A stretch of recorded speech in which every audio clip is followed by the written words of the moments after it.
The Johnsons say they've never had any complaints about Tucker and didn't know that there were any problems. I tried to think of a creative way to show you how much snow we've had. We've used rulers before, but I present to you the Kit Kat-o-meter here on 8 News. We've got a mini bar, we've got the regular bar, of course the king size, and everybody's favorite, the mega size. The two men were in a work van when they were suddenly rear-ended by another van behind them. One of the guys got out to inspect the damage, and officers tell us as he was doing so, he was approached by a man with a gun. When Bob and Maureen McDonald walked out of these doors, they came over here to Broad Street where 2 cars were waiting. Bob got in one, Maureen got in another. All of that should be done by the middle of October. The cost, $250,000. A lot of people coming up, taking pictures, calling friends and family, letting them know that they are here. We actually found a couple visiting from Tennessee, Chris and Chris Johnson. You guys were at the White House. Police say this woman entered the dark theater and sat down next to a mother and her daughter who were watching the movie. I don't know about you, but when I have a clogged drain at home,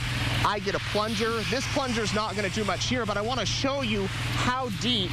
Dozens of guns are being stolen from unlocked cars around Central Virginia, and now those weapons are somewhere on the street. Our 8 News senior reporter Nate Eaton has been looking into this. He joins us live from Chesterfield tonight with our top story. Nate? Well, Christina, every day we go through the crime reports that we receive from the police department. Some days, dozens and dozens of thefts are reported from unlocked cars. Of course, you have things like GPS units, iPhones, iPads, other electronics, and cash. But one thing you may not have thought about that's getting taken from cars is guns. Now, this is a fake gun. It's not real, but real firearms are being taken. In fact, so far in Chesterfield alone this year, almost 30 have been stolen. They had busted in the driver's side window. BK Kelly didn't mean to leave his Glock 26 inside his car, but he'll never do it again after it was stolen from him months ago. I had just completely forgotten it was in my glove box, along with an iPod and a cell phone. BK is one of dozens in Central Virginia who have had firearms taken from their cars. In Chesterfield, 4 handguns have been stolen from vehicles this month alone. I have not locked my gun in my car ever since then. I take it to the house. Take it inside. I do take it inside. That's what you should do, according to police. Many times, thieves will sell the guns, often worth hundreds, even thousands of dollars. Sometimes the weapons are used to commit crime. Guns, guns. Scary. Kathy Cantor's neighbor had a gun stolen from their car. The same night, thieves took money from Kathy's vehicle. I'm going to be optimistic and say it's not children doing it, and someone coming in from out of the neighborhood. Regardless of who it is, detectives say never leave expensive stuff in your car. Take your guns in the house and always, always, always lock your doors. Be on the lookout. Take all of your objects inside. Yeah, good suggestion there. Now, fortunately, BK says that police were able to find the man who stole his gun. We checked with Richmond and Henrico, same sort of problem there, guns getting stolen from unlocked cars. Now, if you can't go inside your house, can't put them in there, of course, police say put them in your trunk, shut the trunk, make sure it's locked, make sure your car's locked. That way you're not making yourself a victim to everybody who happens to walk by your car. Reporting in Chesterfield tonight, I'm Nate Eaton, 8 News.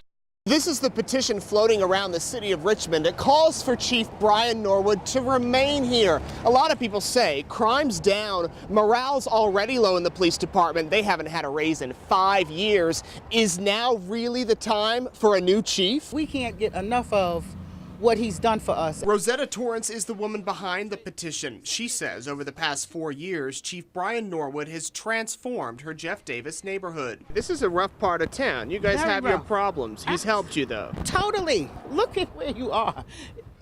And he's helped us stupendously. Norwood has done community walkthroughs, and Rosetta says officers are always minutes away. Thank you, sir. You're welcome. Have a good night. It's the best police strategy that has ever been enacted in Richmond. Norwood's time in Richmond could be coming to an end. He and Mayor Dwight Jones don't see eye to eye, and Chief Norwood is a finalist to be Raleigh's next top cop. How long do you plan to stay in Richmond? It really depends on the process here, and we'll see what happens here first, and then we'll make some decisions. I think he's pretty decent. I hope he'll stay here with us. kids. Folks all over Richmond are signing Rosetta's petition. She says Norwood needs to stay for the safety of everyone. There's a lot of elderly in your neighborhood. Absolutely. They're concerned. Totally concerned because they were the ones who were being terrified. I welcome you to the site of the brand new Louisa County High School. With those few words and the turn of golden shovels, work on the new Louisa County High School is now underway. I think it's awesome. Tonight, students, parents, teachers, and politicians celebrated. We are Louisa, and great things are what we do. And among the crowd, Eugenia Bumpus. You're 98. The children say I'm 98 and a half. She taught in the old high school the first year it opened and can't wait to see the new $56 million building. I'm impatient. I want to get into it and see if it measures up to the old one. For many people, one of the highlights of tonight's groundbreaking was taking home a brick. All of these right here are from the old high school. A lot of people taking them to their sons and daughters who have since graduated from Louisa but have gone on and want a piece of history. My son went here, so he really wanted a brick. Tonight's event was held in the shadows of the Old Schools Foundation on the very spot where the auto shop stood. Now the countdown is on for the school to rise again.